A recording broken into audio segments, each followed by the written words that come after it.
अनाथाचे नाथ आहेत ते. अनाथ म्हणजे दुबळा, अनाथ म्हणजे दुःख भोगणारा, अनाथ म्हणजे ईश्वराला न जाणणारा, आणि अनाथ म्हणजे काही न कळणारा. ईश्वराबद्दल काहीच जाणीव नाही, ईश्वराची जवळीक नाही, त्याचं प्रेम नाही, त्याचं सौख्य नाही, त्याच्या अनुभूती नाही, त्याचं नाम नाही, त्याची उपासना नाही. केवळ देहाच्या संबंधात राहणारं अंतःकरण हे दुःखमय असतं. आणि संताच्या संगतीत राहून जे मन राम बनत, ज्या मनाला ईश्वराची चाहूल लागते, तो क्षण महत्वाचा असतो. तो बोध महात्म्याचा असतो. आणि श्रवणातून आनंद उत्पन्न होणारा भाग्याचा असतो.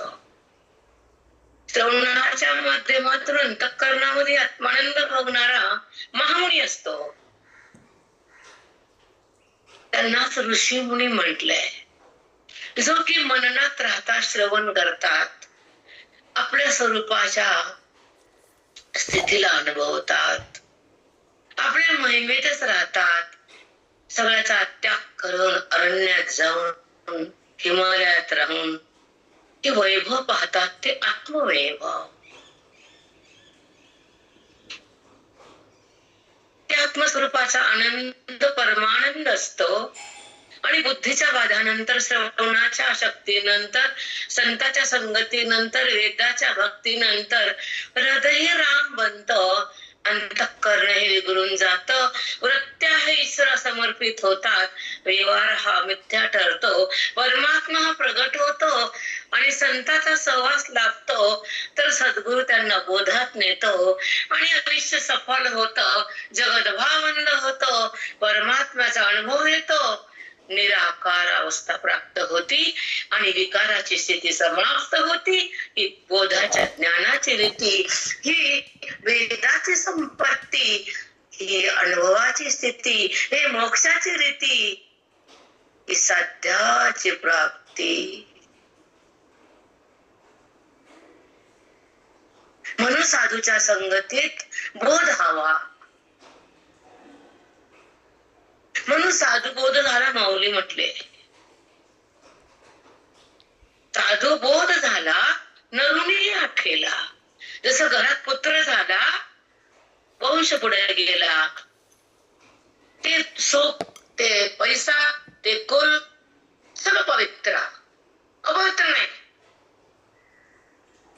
जिथं मुलगा जन्माला, दीपक आला, वंश वाढला, ते पवित्र कुळ. तसं बुद्धीमध्ये बोधपुत्र जन्मला. कधी जन्मतो? ज्ञानोत्तर. कोण देतो? संताच्या बोधातून बोधपुत्राचा जन्म होतो. तो बोध चित्तातून सरकत नाही, तो बोधपुत्र पलटत नाही, तो बोधपुत्र हृदयातून निघत नाही, आणि तो मोक्ष दिल्याशिवाय राहत नाही. तो बोधपुत्र संताच्या संगतीत मिळतो. म्हणून श्रवणाची भक्ती अपरंपार, वेदाची शक्ती अपार आहे, आणि श्रवणाचं फल भवसागराला पार आहे, भवसागर पार करणार आहे. ज्या श्रवणाला फक्त मन द्यावं लागतं, ज्या श्रवणाला साधूला शरण निघावं लागतं, जे श्रवण इथनं आत यावं लागतं, त्याला वेद म्हणायचं, त्याला बोध म्हणायचं, त्याला स्वतःचं स्वरूप म्हणायचं, त्याला आत्मानंद म्हणायचं, परमानंदाचा भोग म्हणायचा.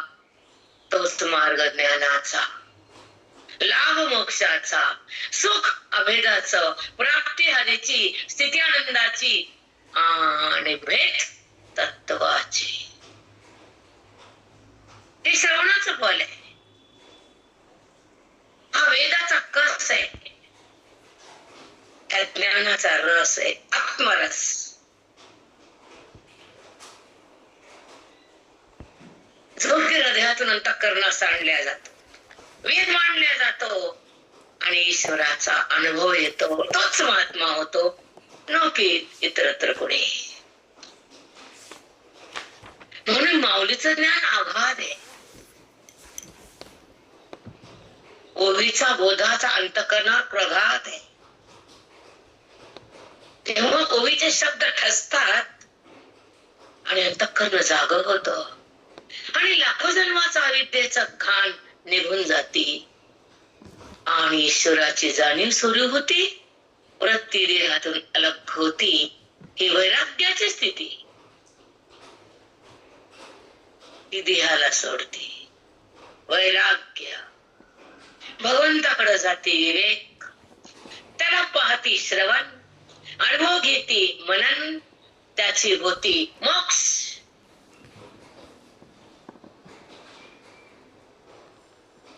तिथंच राहती परमात्म्याजवळ. न किती आज म्हणून जडाचा वियोग परमात्म्याचा संयोग. जडाचा वियोग परमात्म्याचा संयोग. हा अमृताचा अनुभव. त्याचं नाव अमृत अनुभव. ज्ञानोत्तर असतो. जसा नातू सून आल्यानंतर असतो. नातू पोराचा बिन पोरीचा बी, पण डिफरन्स आहे. तो बाहेरचा, तो घरचा. तसा मोक्ष घरचा. लेकीचं दाच आहे, जावायचं पोर हरामखोर. हक्काचा मोक्ष म्हणजे घरचा नातू. मुलाचा आपल्या आपल्या. तसा मोक्ष आपल्या अंतःकरणाचा, आपल्या हृदयातल्या परमात्म्याचा. त्याचा संबंध सतत बोधामुळे होतो. तो प्रगट वेदामुळे होतो. तो अनुभव संतामुळे येतो. तो बुद्धीमध्ये सतत राहतो. तोच महात्मा होतो. तोच महात्मा. साष्टांग दंडवत माऊली. कारण ज्ञानोत्तर काय आणि अज्ञानानंतर काय? अज्ञानानंतर देहभाव जिवंतच आहे. जन्मोजन्मी अज्ञानच आहे. देहाचा संबंधच आहे. विषयाचा भोगच आहे. वृत्तीत विकारच आहे. जगत दृश्य सत्यच आहे. कुठं ज्ञान आहे? कुठं ज्ञान आहे? ज्ञानाच्या पोटातून केलेले कर्म पाप पुण्य ज्ञानामध्ये विघरून जातात. देहभाव झिरून जातो. आत्मभाव प्रगट होतो आणि जीव शिव होतो. त्याला ज्ञान म्हणतात. माऊलीने ओवीच्याद्वारे हेच सांगितलेलं आहे. आता उपाय वना असंतु.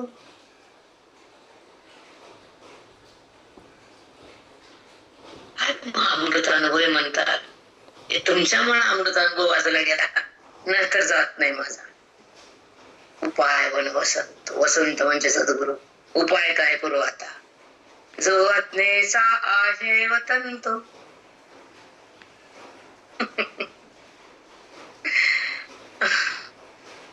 एक सांगू, आणि मला कुठतरी बोलले सरिता की अमृत जन्मोजन्मी ती स्थिती आहेच की, वासना आहेच की, वृत्तीत विकार आहे, विषयाचा भोग आहे, जगत भाव आहे, जन्माने मृत्यूला लिंगन आहे. तो परिहार ज्ञानाचा आहे. इथं वेद आहे, इथं साक्षात्कार आहे, इथं भावसागर पार आहे, इथं अज्ञानाचा अंधाराचा नाश आहे, इथं आत्मप्रकाश आहे, इथं सद्गुरूचा ध्यास आहे, इथं अंतःकरण बाधित आहे. संपलेलं असतं अंतःकरण.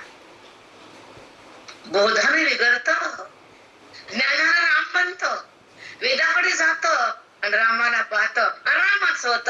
त्याचं नाव वेद.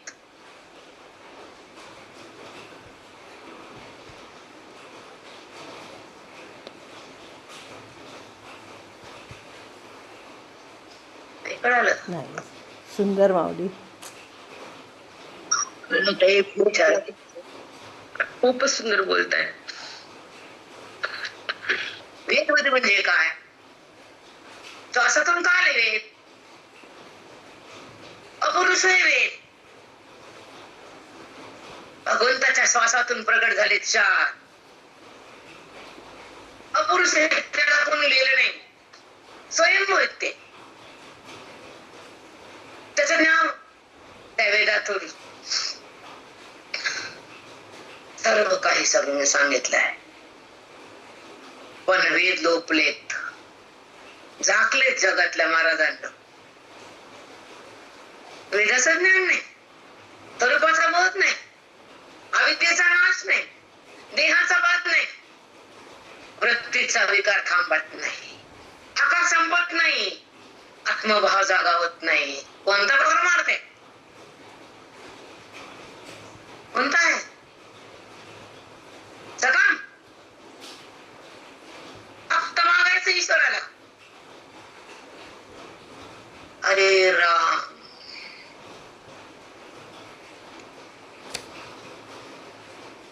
त्याला ओळखण्यासाठी एक परमार्थ आहे, त्याला जाणण्यासाठी परमार्थ आहे, अविद्येचा नाश करण्यासाठी परमार्थ आहे, त्याचा अभेद भोगण्यासाठी परमार्थ आहे, त्याला भीक मागण्यासाठी परमार्थ आहे. तो सकाम.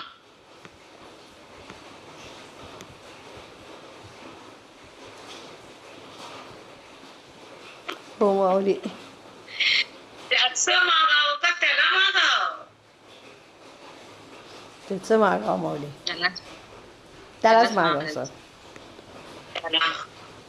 त्याच देऊन भौतिकातलं काय मस्त आहे का? भोगायचं त्यागायचं काय त्याच्यात ना? तो कळावा तोच मिळावा, तोच कळावा. जगत नाही, देह कळणं वृत्तीचा व्यवहार आहे. जगत कळणं भ्रमाचा बाजार आहे, आणि परमात्मा मिळणं ज्ञानाचा संस्कार आहे. साष्टांग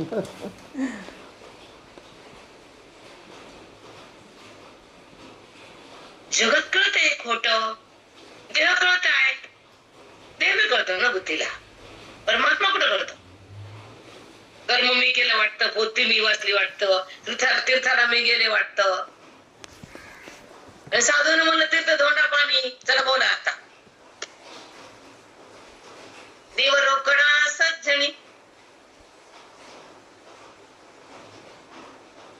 नगदी नगदी, रोकडा म्हणजे नगदी, रोकडा रोकडा आहे. कुठं अधिकार आहे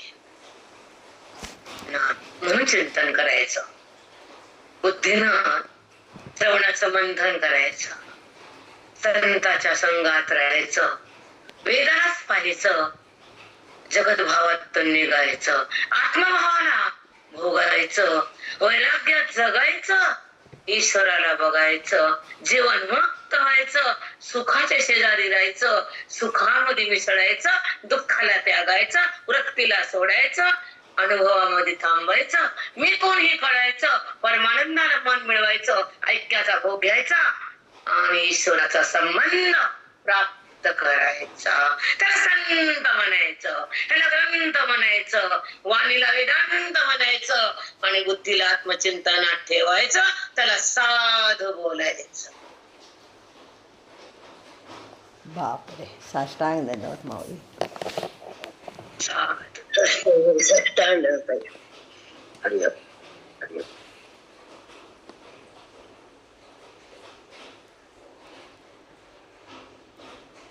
भगवंताला द्यायचं असेल तर तो भरभरून देतो,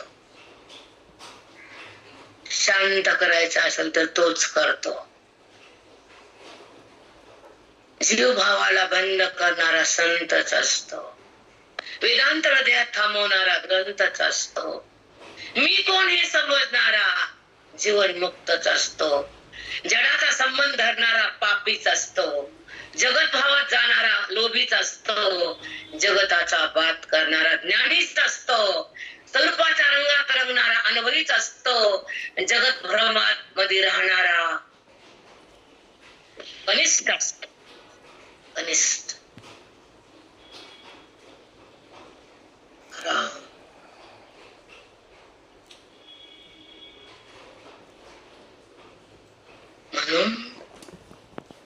आयुष्यामध्ये श्रवण भक्ती महाने, साधूचा संग छाने, वेदांत हा महान आहे.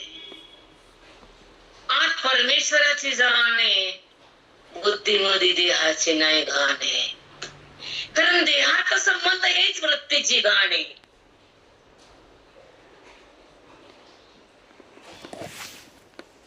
हो माऊली. त्या वृत्तीला देहच कळाला, ईश्वर कुठे कळाला. त्या वृत्तीला अहंकारच केला, जगत भाव जागा झाला, ब्रह्मभाव पुसला गेला, जीवात्मा हा तसाच कुडू कुडू मेला. बापरे बाप.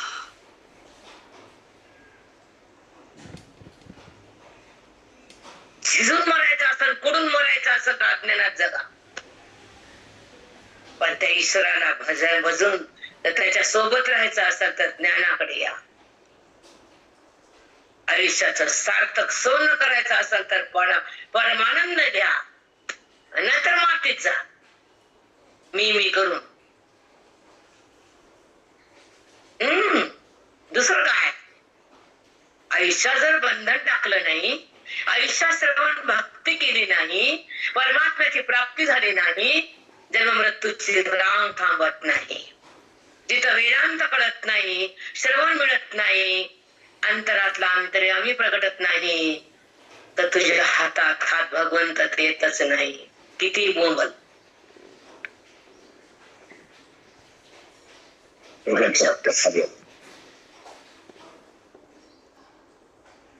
देतो हातात हात आपल्याला, नाही आपला आवाज ऐकतो.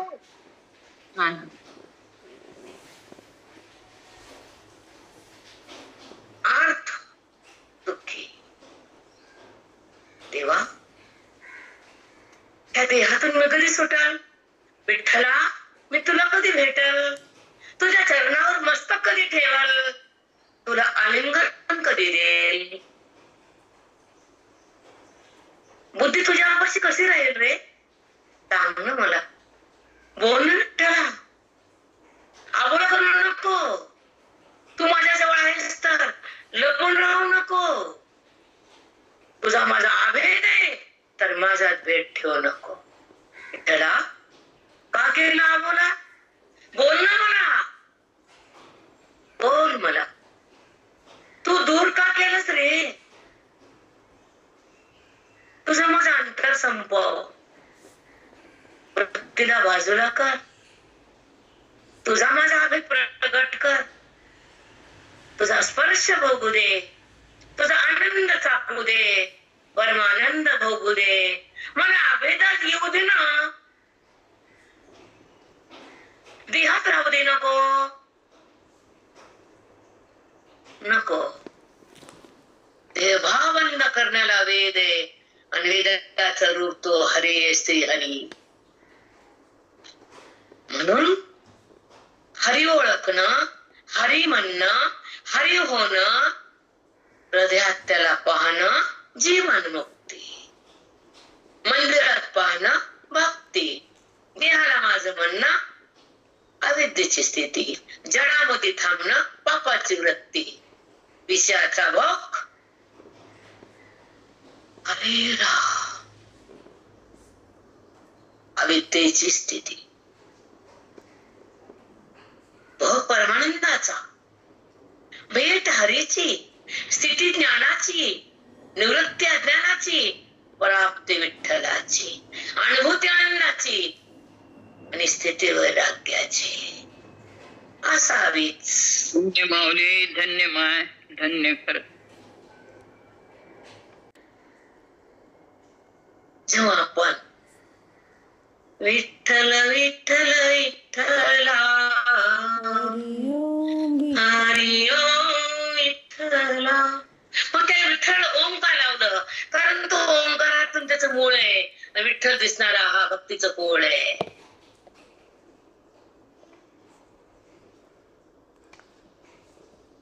किती सुंदर माऊली. ओम का लावलं त्याला. ओम फक्त महादेवाला आहे आमच्या. ओम नमः शिवाय. कोणत्या देवाला ओम नाही. कंद तत्व आहे. वैराग्याचं भांडार आहे.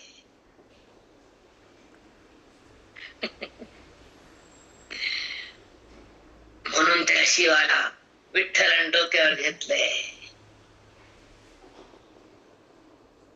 कोणाला नाही घेतलं, पिंडीला घेतलंय.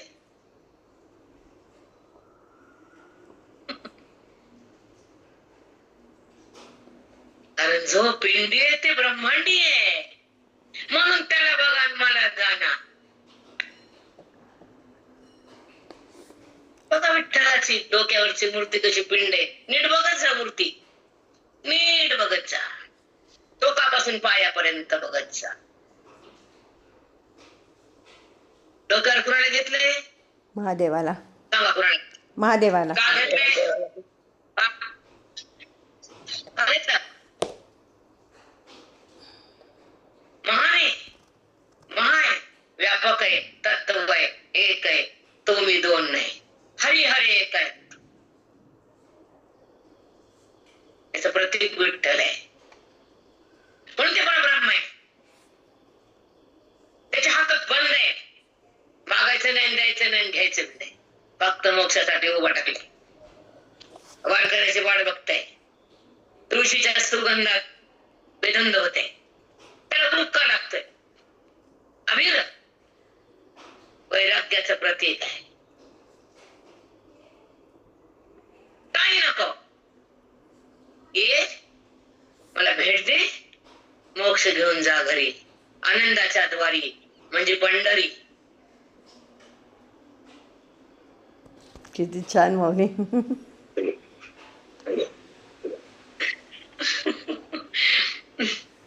तुळशीन बुक्का तिसरं मागतंय का ते? नाही माऊली, काहीच नाही. कळाव कोण काय मागत, कोण काय देत, कोण काय काय घेत, कळत का? नाही कळत माऊली.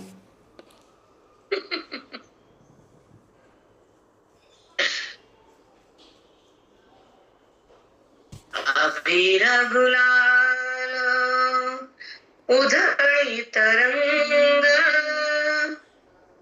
अबीर गुलाल उधळी तरंग.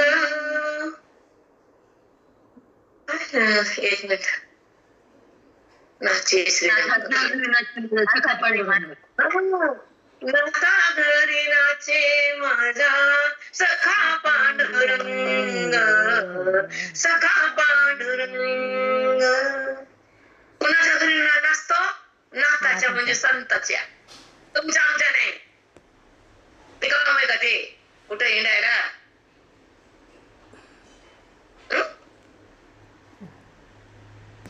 हो बाबी रिकामा नाही तो फक्त नाथाच्या घरी. नाथा घरी नाचे माझा. चंदन उगाळलं, पाणी भरलं, रानात जाऊन बसलं, सगळं केलं. पण ज्ञानापाशी सगळं नाही केलं. करणंच बंद झालं. दोघं एकरूप झाले. कुठं करायचं उरलं. नाही, जगत बी नाही. करणंच संपलं. खरंच आहे माऊली, किती छान. हे कळत नाही लोकांना, हेच कळत नाही. रामकृष्ण भक्ताकडे धावू धावू जातो. न सांगता तिथं धावतो. त्याच्या कष्टात येऊन त्याचं कार्य करतो. पण ज्ञानी भक्ताच्या सोबत सतत असतो. येत नाही आणि जात नाही. आणि तिथं आलेला राहत नाही. गेला तरी निघून पुन्हा. नाथाला कळालं तुमच्या घरात हरी ना चंदन उगाळतो. राहायला का तिथं पांडुरंग? राहायला का? नाही माऊली. नाही भक्तापासून हलतो का? नाही हलत. नाही माऊली. नाही हलत. पळून जातो का? पळून जातो का? नाही माऊली. नाही. धरीला पंढरीचा सोर, धरीला पंढरीचा सोर. लपून बसतो होय, तुला पकड नड्यात दोरी बांध, बोधाच्या दोरीने बांधलंय, ज्ञानाच्या शक्तीने प्रगट केलंय आणि मुक्तीच्या रीतीनं त्याला अनुभवलंय. त्याला आम्ही एक बुद्धीमध्ये एक करून टाकले. पळ बरं आता तू पळ. लोण्याचं तूप झाल्यावर लोणी राहत नाही, बुद्धीचा बात झाल्यावर देहभाव होत नाही. म्हणून धरिला पंढरीचा चोर, हृदय गळा बांधून या दोर. त्याला बांधलं गळ्याला आम्ही. ताकद बांधायची फक्त मुक्तापाशी आहे. आपले भक्तापाशी त्याच्या गळ्याला बांधायची ताकद. धरिला पंढरीचा चोर, गळा बांधून या दोर, हृदय बंदी खान केला, आत विठ्ठल कोंडियाला. त्याला कोंडलं, गळ्याला बांधलं, इथं ते थांबलं. काय करते त्याला बांधल्यावर बोधानं? त्याला बांधून टाकलं बोधानं, प्रेमानं, भक्तीनं, आवेदानं. आलं पटकून पळत, घाबरलो येतो ते. त्याला ओळखल्यावर काय, तो दूर जातच नाही, भ्रम होतच नाही, जीवात्मा राहतच नाही. जीव शिव होतो, विठ्ठलाशी समर्पित होतो, मन विठ्ठल विठ्ठल विठ्ठल होत. त्याच्या सोबत हृदय भावून जात, देहाचं मन कुणाला येत नो. आता तुम्ही पांडुरंगाजवळ आहेत असं वाटायला ताई. कायच्या आम्ही एक 15-20 वर्षाची गोष्ट आहे, पण कळत नव्हतं. हा धरला चोर, पण त्याला चोर का म्हणले, त्याला कळायला का बांधले? कारण त्याला पकडलंय बुद्धीनं, म्हणून त्याला बांधले दोरीनं. दोर बोधाची आहे, पकड ज्ञानाची आहे, ऐक्य वेदाचे, अनुभव हृदयाचा, प्राप्ती तत्वाची आहे, अनुभूती सुखाची आहे, रीती ज्ञानाची आहे. आणि हा पांडुरंग हृदयात उभा आहे विटेवर. ह्या विटेवरचा विठ्ठल त्या विटेवर बघितला, दोघाचा भेद झाला. साष्टांग दंडवत माऊली. काय सुंदर आहे ते. म्हणून सांगितलंय एक अभंग आहे बघा. आता अभंग खूप विसरले, कारण कसं बघा, जरा आईगय वाईली आळस असतो, माणूस बेधुंद बसते. पण आपल्या आयुष्याचा कण कण वाया जाऊ देऊ नये असं वाटायला आता. सांभा चातुर्मासाच्या नंतर काहीतरी करणार आहे, कारण प्रत्येक मार्ग आपले जागृत करावे. भक्ती कमी पडू नये, मुक्ती बाजूला जाऊ नये, संसार आडवा येऊ नये, आणि भाव शिल्लक राहू नये. त्याला म्हणतात अभेद भाव.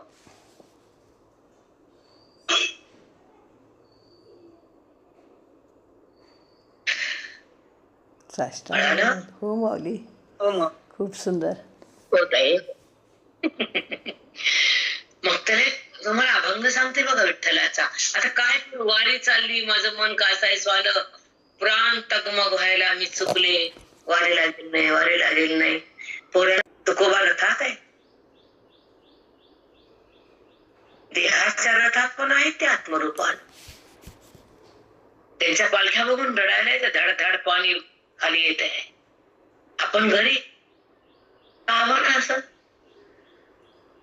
2 दिवस तरी 4 दिवस जायला पाहिजे होता.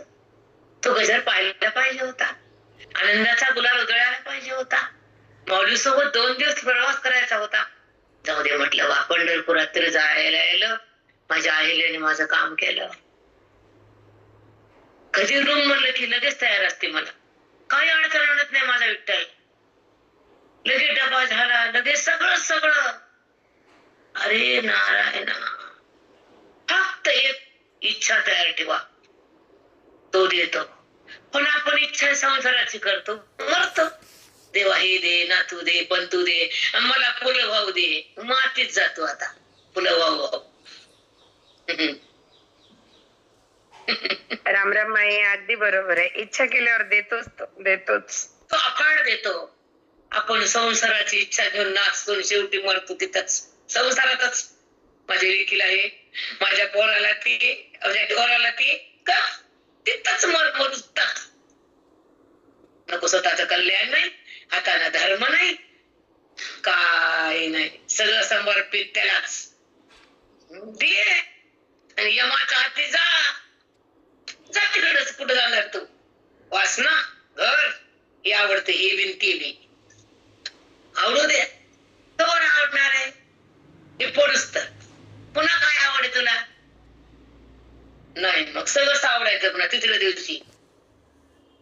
मग तुला सावडायचं पोत्यात भरायला, तर आवडतं संसाराची. तुला पण सावडायचं, पोत्यात भरायचं, गंगेत फेकायचं, संपला तुझा जन्म. तुला काय नाही माऊली, अगदी बरोबर आहे. पोत्यात भरून तर आवड कर. संसारात मर कर. तिथाच विषयाला धर विषयाला. हरीला धर नको. येतच नाही. आता येतं का मरता मरता हरीला जाणता? मरूच तर संसारच भोगलाय. तिला येतं का मरताना हरीचं ना? ती म्हणती पोरगी कुठे? अबा बाबा बाबा.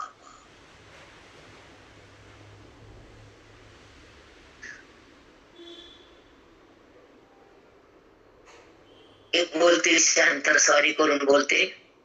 माझी आई गेली. जाताना माझी भाऊजे, जो समता शुभ्र समता शुभ्र. गणेशाच्या तोंडातील जो दात आहे तो शुभ्र आहे. तो समानतेचं प्रतीक आहे. जगतामध्ये तो आहे हे समान भाव सांगण्यासाठी गणेशाचा दात आहे. त्याचं वंदन करून पुढे वेदांताला सुरुवात आहे आणि माऊलीचा ओवीचा आरंभ आहे. म्हणून गणेशाच्या देहाचं, इंद्रियाचं वर्णन आहे. रूपक केले. ऐका. तरी संवाद तोच दर्शन दर्शनकार 6 आहेत ना. 6 दर्शनकार सांगते तुम्हाला. ऐका. सांख्य, योग, पूर्वमीमांसा. एक मिनिट. सांख्य, योग, न्याय, वैशेषिक आणि पूर्वमीमांसा, उत्तरमीमांसा. 6 ते दर्शनकार आहेत. मग त्यांनी सांगितले संवाद तोच दर्शन. हे 6 दर्शनकारांना काय सांगितलं? गणेशाचा जो दात आहे पांढरा शुभ्रा, तो समता शुभ्र वर्ण. तो सगळीकडे समभाव भगवंताचा आहे. हे दातातून घ्यायचं. शुभ्र आहे, पवित्र आहे, सुंदर आहे, आणि तो चोपड आहे, हे त्याच्या मूर्तीतून घ्यायचं. ठीक आहे. देव उन्मेष सूक्ष्मे क्षण. असा देव उन्मेष आमचा गणपती बाप्पा असा विघ्नहर्ता आहे, जो की बोधाकडे जाणाऱ्या मनाला जेव्हा जाता येत नाही तिथं अविद्येचं संकट येतं. गणेश बाप्पा ते संकट हरवतं आणि बुद्धीला बोधाने पुढे नेतो. तो गणेश संकट हरताय, आमच्या माऊलीला प्रगट करणार आहे. त्याचं नमन करून वेदाकडे जायचंय, ओवीला पाहायचं, जीवनमुक्त व्हायचंय. असा आमचा उन्मेष गणपती आहे, जो की विघ्नाला भस्म करणारा आहे, जो विघ्न अविद्येचा आहे. बुद्धीमध्ये अविद्या अडविती आहे आणि ती जीवाला जाऊ देत नाही. ते विघ्नाचं हरण करणारा गणेश बाप्पा आहे. त्याला नमन करून अद्वैताचं दर्शन आहे. म्हणून गणेश बाप्पाला नमन आहे, अद्वैताचं दर्शन आहे.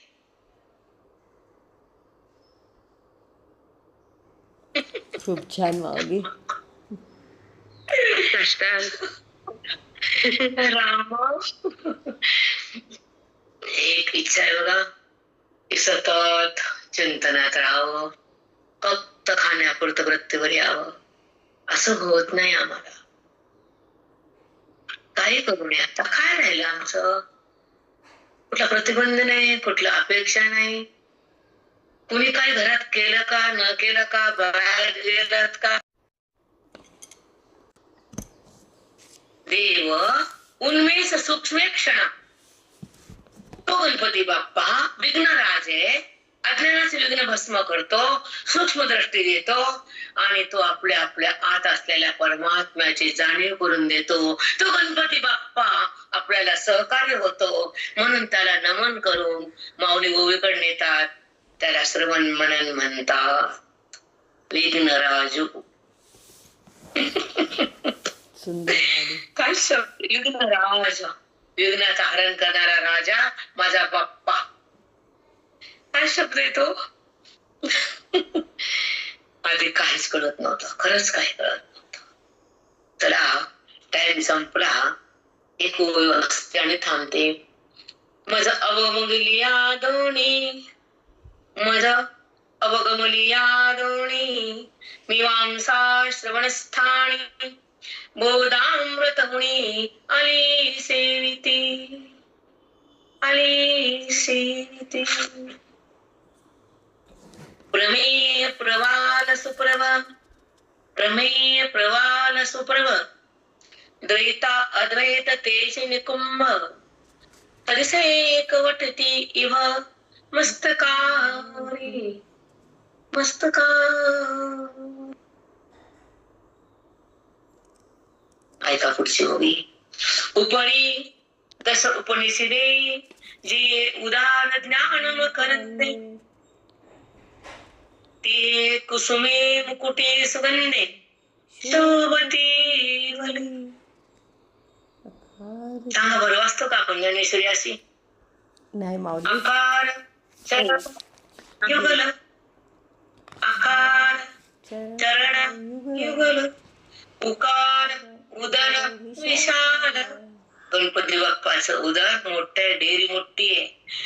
उकार म्हणजे उकार जे आहे ना, उ अस्वर, हे मोठं आहे पोट. विशाल मकार महामंडल,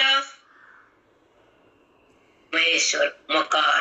आकार उकार मकार ओंकार माझा गणराज. साष्टांग साष्टांग. माझ्या गणराज. आकार उकार मकार ओंकार. सुंदर पुढे बघा का, लई मज्जा आहे. मस्तकाकारे हे तिन्ही एकवटले, हे तिन्ही एकवटले, तेच शब्द ब्रह्म कळले. ते मिया श्री गुरु कृपा नमिले, ते मिया श्री गुरु कृपा नमिले. आदिबीज माझा गणपती बाप्पा ओंकार स्वरूप आहे. आकार उकार मकाराचा ऐक्य, तो आकार आहे, उकार आहे, मकार आहे, तोच ओंकार आहे. त्याचा आकार म्हणजे पोट आहे आणि महामंडळे मस्तक आहे. चरण त्याचे 2 युगल आहेत. ते म्हणजे माझा ओंकार आहे. ओंकार म्हणजे ब्रह्मस्वरूपाचा एक पद आहे. आणि तो माझा गणपती बाप्पा दोन्ही एक आहेत. हे जाणून त्याला नमन आहे की अभेदाच नमन आहे, भेदाचं नाही. किती सुंदर, खूप सुंदर. अभिदात्मक नमून झालं. छान झालं. आता गजानेश्वरी आपण संध्याकाळी घेत जाऊ निवांत. आणि जो 9चा टाइम आहे ते 15-20 मिनिटं अलीकडे घेऊ. देव तुकाराम पंढरीनाथ भगवान की जय. ज्ञानेश्वर महाराज की जय. सद्गुरुनाथ महाराज की जय. चला मला गडबड आहे.